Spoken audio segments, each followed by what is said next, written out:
Bonjour à toutes et à tous, bienvenue dans En route pour demain. Je suis ravie de vous retrouver dans votre émission Mobilité. Au programme cette semaine, le bonus écologique, quels vont être les changements en 2024 et on partira sillonner la France où l'électrique fait sa promo. Notre invité sera l'organisateur des Electric Test Days.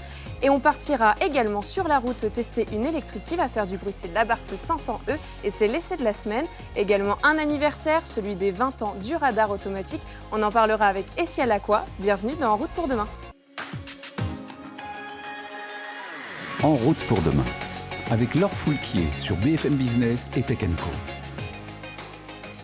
L'un des piliers de la politique du gouvernement en matière d'environnement, c'est le passage à une mobilité plus verte. Et pour cela, l'État français veut donner l'avantage aux véhicules européens en modifiant les critères du bonus écologique. Julien Bonnet, bonjour. Bonjour Laure. Tu es avec nous aujourd'hui pour nous en parler. Alors à quoi ça ressemble ce bonus écologique aujourd'hui ?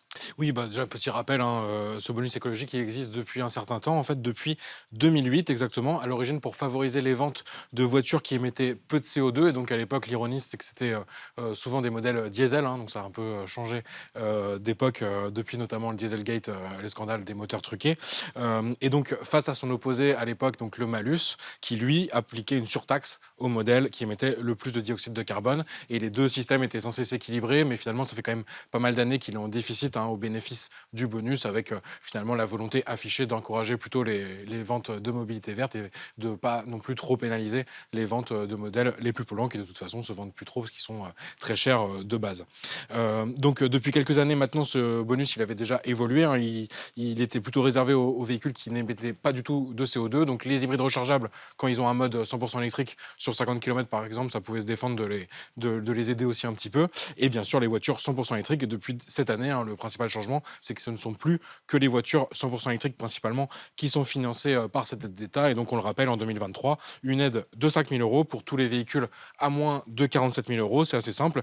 Et ce bonus, il est théoriquement limité à 27% du prix d'achat du véhicule. Alors je dis théoriquement, car il n'y a plus de modèles éligibles en fait à moins de 18 517 euros. C'est un peu précis, mais en fait c'est ce niveau de prix à partir duquel finalement on atteint le plafond de 5 000 euros qui représente moins de 27% du prix d'achat du véhicule. Donc merci l'inflation, on peut le dire. Et par exemple, la moins chère des voitures électriques, la Dacia Spring, elle démarre actuellement à 20 800 euros. Et si elle était restée à son prix de départ de 2021, qui était à 16 000, pratiquement 17 000 euros, son bonus, il serait ainsi limité à 4 500 euros, qui représente ces fameux 27%. Et ces aides, elles ont un effet positif sur le marché du neuf, j'imagine. Oui, complètement, c'est le but. On dit souvent que ces aides, elles permettent de diminuer en fait le surcoût entre une voiture thermique et son équivalent 100% électrique. Donc j'ai pris l'exemple d'une Peugeot 208 qui a l'avantage d'être proposée avec ces deux motorisations. Si on prend une version, on va dire, essence 100 chevaux qui sera en boîte automatique, qui se rapproche à peu près, on va dire, des caractéristiques de l'électrique, on est à 23 000 euros. La version électrique, elle est à 35 350 euros. Donc, et en fait 30 000 euros. Donc si on retire le bonus écologique. Donc il reste quand même 7 000 euros d'écart, mais on rappelle souvent, voilà, le prix de l'électricité est plus faible que si on roule avec un carburant traditionnel comme l'essence, et des frais d'entretien aussi plus limités qui peuvent, à l'usage finalement, justifier cette hausse de prix. Et donc tout ça pour dire aujourd'hui que le marché de l'électrique, il est complètement tiré vers le haut par ces aides et par le contexte global. Donc on le rappelle, les zones à faible émission dont on parle souvent dans En route pour demain, donc ces villes qui se ferment de plus en plus à la circulation des véhicules les plus polluants, donc les ménages forcément profitent de ces aides pour changer de véhicule, ou encore bien sûr l'objectif de vente uniquement zéro émission de l'Union européenne à partir de 2035 sur les véhicules neufs. Et donc le résultat concret sur le marché français, depuis le début de l'année, là on est à 15% des ventes en 100% électrique contre 12% l'an dernier à la même période, donc c'est tout simplement des niveaux records. Et l'occasion est aussi concernée, c'est bien ça ?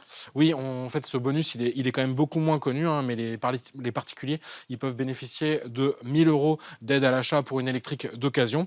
Donc, on peut y faire une bonne affaire parce que finalement, on va retrouver des prix quand même plus abordables que sur le marché du neuf. Mais le gros problème, c'est qu'il y a encore très peu de modèles en vente. Donc, au premier trimestre, là, je regardais les derniers chiffres fournis par Autoscout24, donc qui est un vendeur de voitures d'occasion en ligne. On était environ à 1,3% du marché de l'occasion en électrique.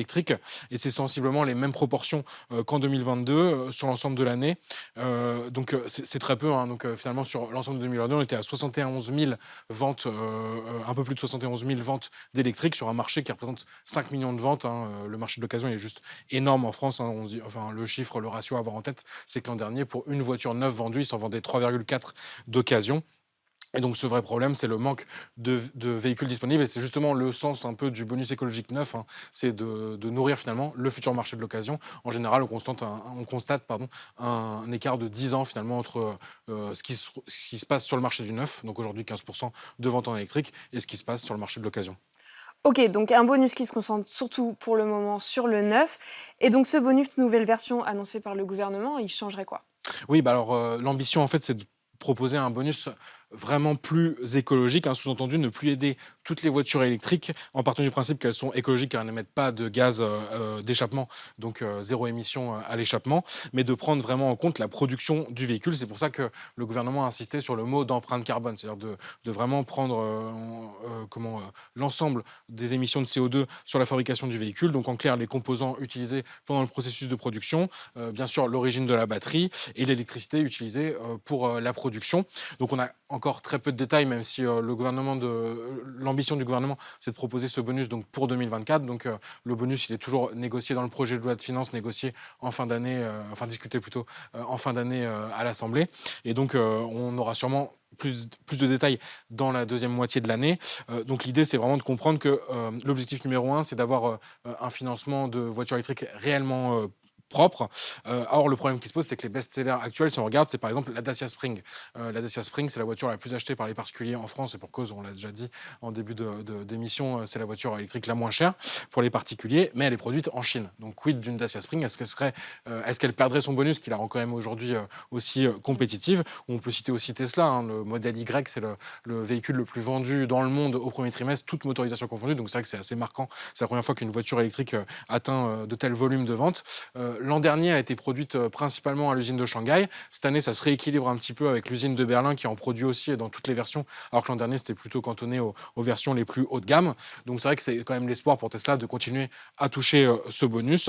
Et en tout cas, ça mettrait un contexte favorable, hein, pour inciter bien sûr à la production de véhicules en Europe, à l'image un peu de ce que font les États-Unis avec des aides qui se concentrent désormais, ou c'était la volonté politique en tout cas affichée, sur les véhicules made in USA. Donc là, on retrouverait un peu ce schéma, et donc c'est plutôt une bonne nouvelle pour les constructeurs français. Renault avec la Mégane E-Tech qui est actuellement assemblée à Douai, la future R5 made in France. L'ambition aussi de Renault comme de Stellantis d'avoir des gigafactories en France et en Europe, hein, donc avoir une localisation de la production de batteries vraiment européenne, qui est aujourd'hui le vrai problème, parce que la quasi-totalité des batteries viennent d'Asie, de Chine, et donc à la base, c'est plutôt sur un motif environnemental, mais c'est vrai que ça serait d'une pierre deux coups. Ça veut dire qu'en favorisant cet aspect environnemental, on exclurait aussi les ventes de véhicules qui viennent de Chine, et donc ce serait un bonus qui serait aussi plus patriotique dans un certain sens, pas uniquement franco-français, bien sûr, à l'échelle européenne, mais on aurait comme ça une défense, on va dire, économique face à une menace chinoise, hein, qui est souvent présentée, des voitures électriques qui aujourd'hui sont produites à bas coût en Chine,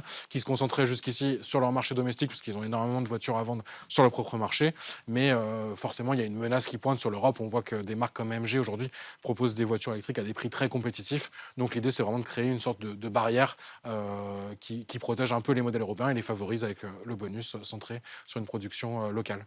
Merci beaucoup, Julien. Tu restes avec nous parce qu'on va continuer à parler électrique avec notre invité de la semaine. BFM Business et Tech Co présente En route pour demain, l'invité. Et pour accompagner les Français dans cette transition, l'électrique fait sa promo à travers la France. Du 14 mai au 9 juillet, vous pourrez retrouver les Electric Test Days dans 5 métropoles concernées par les ZFE. L'occasion de tester des véhicules et se renseigner sur l'électrique. Yann Azran, bonjour. Bonjour. Vous êtes le co-organisateur de l'événement. Alors, comment est-ce qu'on convainc quelqu'un de passer à l'électrique ? Alors aujourd'hui, comment on convainc? Je ne sais même pas si on a encore besoin de convaincre. On a vu au premier trimestre de l'année 2023 que c'est historique, la première voiture, la voiture la plus vendue au monde, c'est une voiture électrique. Donc en réalité, c'est plutôt comment on accompagne cette transition qui est déjà en cours. Nous, on pense justement que c'est les Electric Test Days y contribuent à travers les essais, aller à la rencontre des gens dans une ambiance assez familiale, sympa, pour leur proposer en fait de tester et surtout avoir des experts en face auxquels ils peuvent poser toutes leurs questions. Ok, ça fait quand même plusieurs années qu'on essaye de promouvoir l'électrique. C'est quoi les principales réticences pour passer à l'électrique ? Alors il y a 3 freins majeurs qu'on retrouve un peu toujours. C'est le prix, c'est également le réseau de recharge, la densité du réseau de recharge et l'autonomie des véhicules. C'est aussi pour ça que pour nous, c'est important sur l'Electric Test Days de ne pas n'avoir de ne pas avoir que des véhicules à tester, mais aussi des experts auxquels on pose nos questions.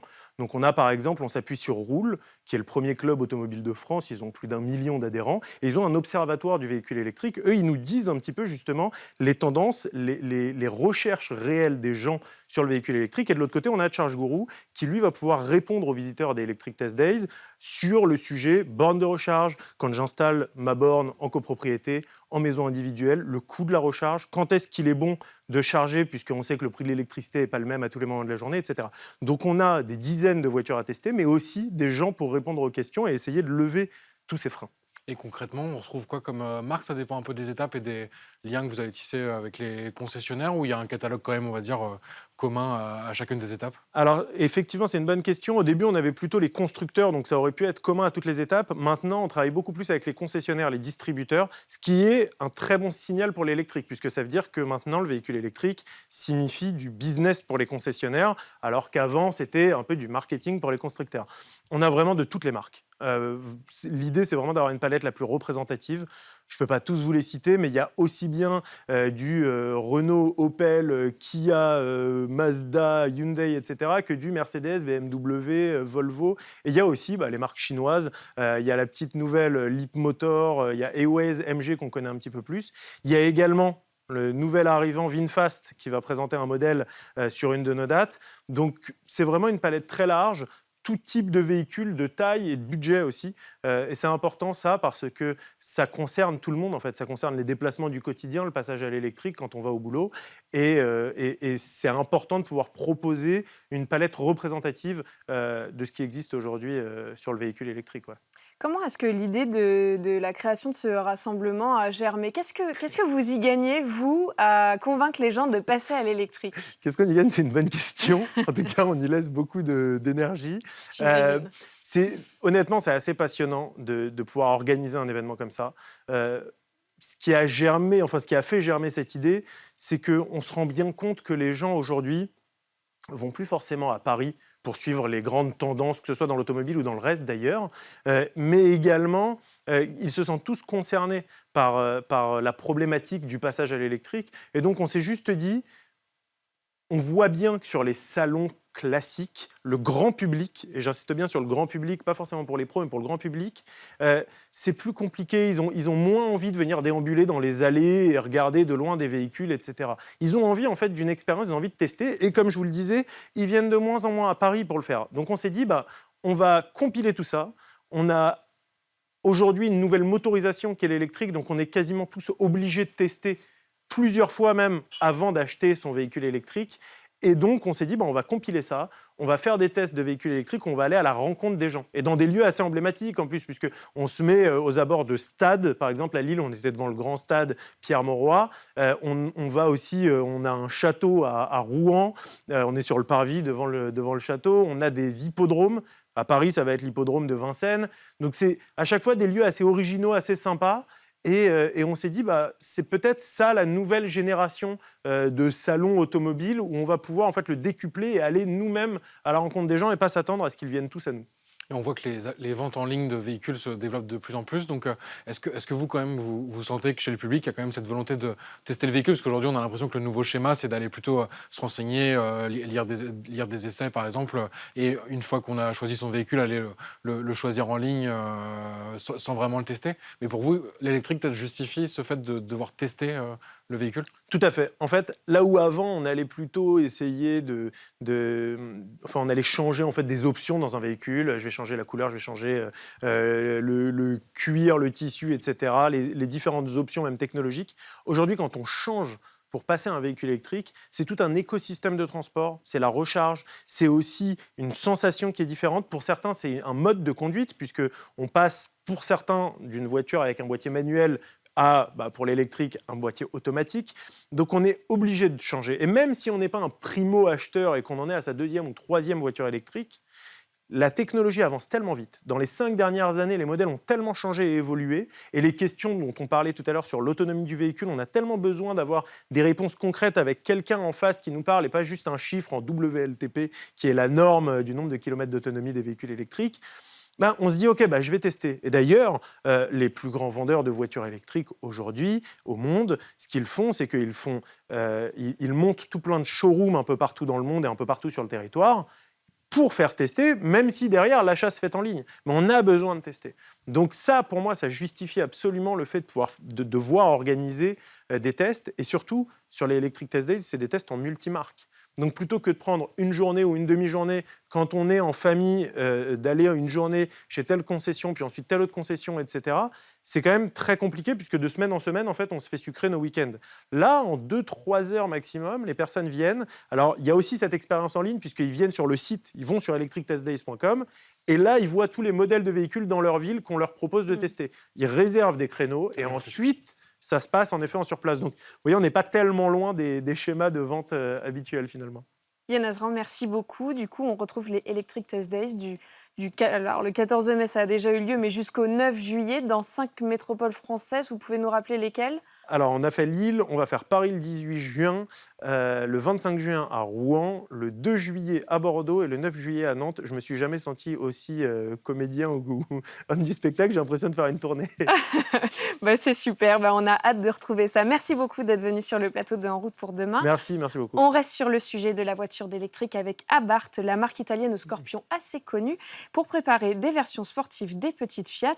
Et à l'heure du passage à l'électrique, on peut dire que cette révolution ne se fait pas vraiment dans le silence. Tu as pu tester cette Abarth 500e, Julien, avec des images de Sébastien Rouet. BFM Business et Tech & Co présente En route pour demain, l'essai.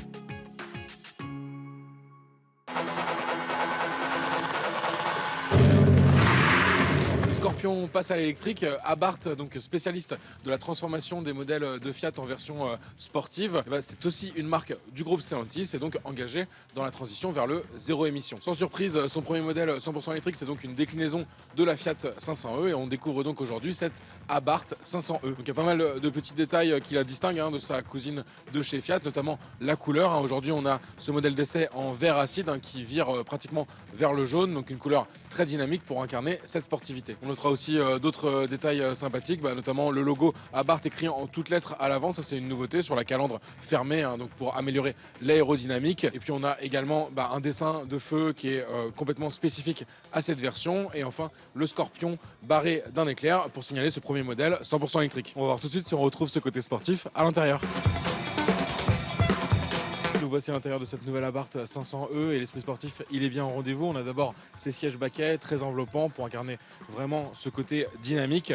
Et ensuite, on va retrouver pas mal de petites touches d'Alcantara, déjà sur les sièges, mais également sur la planche de bord ou encore sur le volant pour ajouter du grip et une sensation aussi de douceur assez agréable au toucher. C'est une particularité bien sûr de ce format citadine, mais il ne faudra pas compter sur beaucoup d'espace à l'arrière avec 2 places, mais qui sont vraiment limitées en termes d'espace. Comme la Fiat 500, cette Abarth 500e, on peut la prendre en format berline ou cabriolet avec le toit ouvrant. Donc c'est le modèle qu'on a choisi nous aujourd'hui. Il fait un temps assez horrible à côté de Milan où on fait l'essai aujourd'hui, donc c'est vraiment pas pour profiter du soleil, mais plutôt pour faire entrer la lumière à l'intérieur. On est sous un toit bien à l'abri. Tout ça, ça donne envie de voir ce que donne cette Abarth 500e sur la route. C'est parti.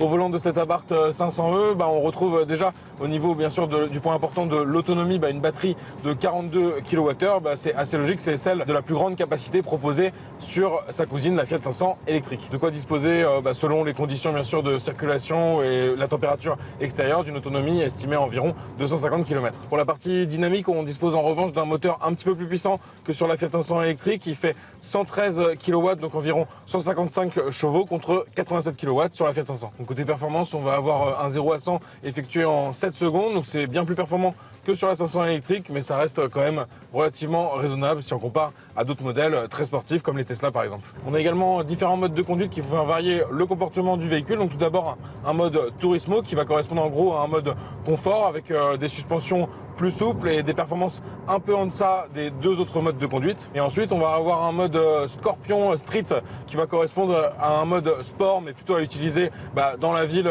ou sur les routes rapides. Et enfin un mode Scorpion Track qu'on a pu tester justement sur circuit. Un circuit sur lequel on a pu d'ailleurs comparer les sensations maintenant avec le modèle thermique encore commercialisé par Abarth, donc la 695. Et c'est vrai que cette 500E, elle est un petit peu moins joueuse, mais elle offre quand même des performances un peu meilleures et surtout un sentiment de légèreté malgré le poids des batteries. L'autre petit plus qui rajoute pas mal de sensations, c'est au niveau du bruit. En fait, Abarth a eu l'idée d'enregistrer les sons du moteur de l'Abarth 695 pour les reproposer à bord de cette 500E. Alors ce bruit, il est émis à l'intérieur du véhicule, mais aussi à l'extérieur. Donc ça, c'est vrai que c'est assez original. C'est un peu la première voiture électrique qui fait un bruit de voiture thermique et il peut bien sûr se désactiver pour conserver une des qualités premières des voitures électriques, le silence.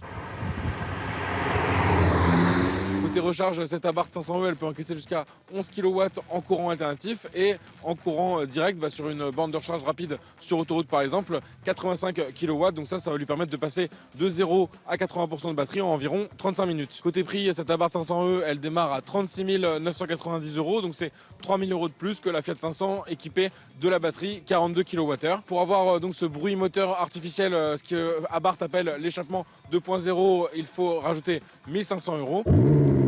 Et les versions cabriolet de cette Abarth 100% électrique, elles démarrent à partir de 42 300 €. Toutes ces versions sont donc éligibles au bonus écologique qui a un plafond de 47 000 € et permet de voir au moins 5 000 € de financement par l'État.